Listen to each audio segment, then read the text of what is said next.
ស្រួលនោះនាងករណាយ៉ាងទៅថ្នទៅជីវ៉ាអើពិសាណាស់ស្រីណោតបែបចិត្តមែនតែចាញ់ទឹកមុនបរោវិចាពីរូឲ្យអូនស្រណងអាឡ័យយ៉ាំទៅទៅអើយតែក៏មកសង្ស័យថ្លៃបំពេចរណៃថ្លៃថ្លៃក្បែរថ្លត់ស្នេហា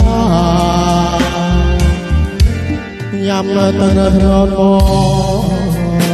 ស្នេហ៍ស្នងចាំមួយជីវិតថ្ងៃក្រោយបានចិត្តបំពេតមកជាស្អីសង្ខា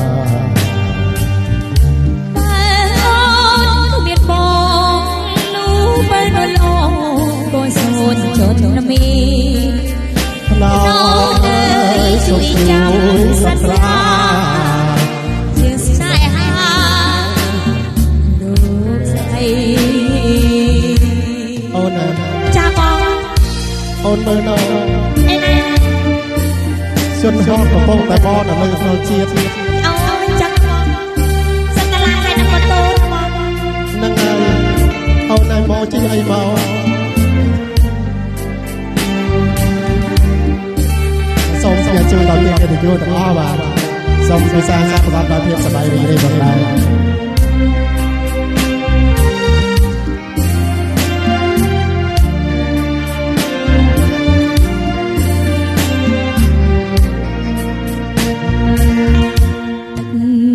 ណោតបែបចិត្ត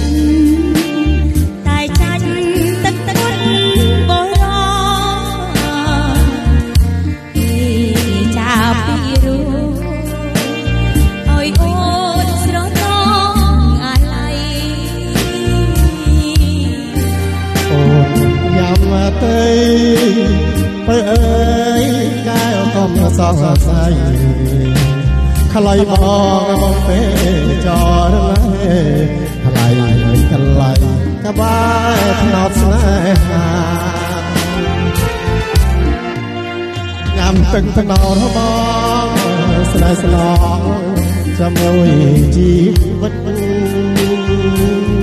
ថ្ងៃក្រោយបានចិត្តបបមិនជាស្អីមរណា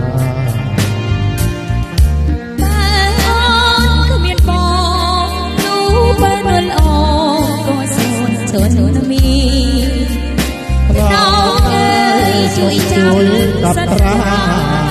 ខ្ញុំមរណាក្បែរអ្នកមរណា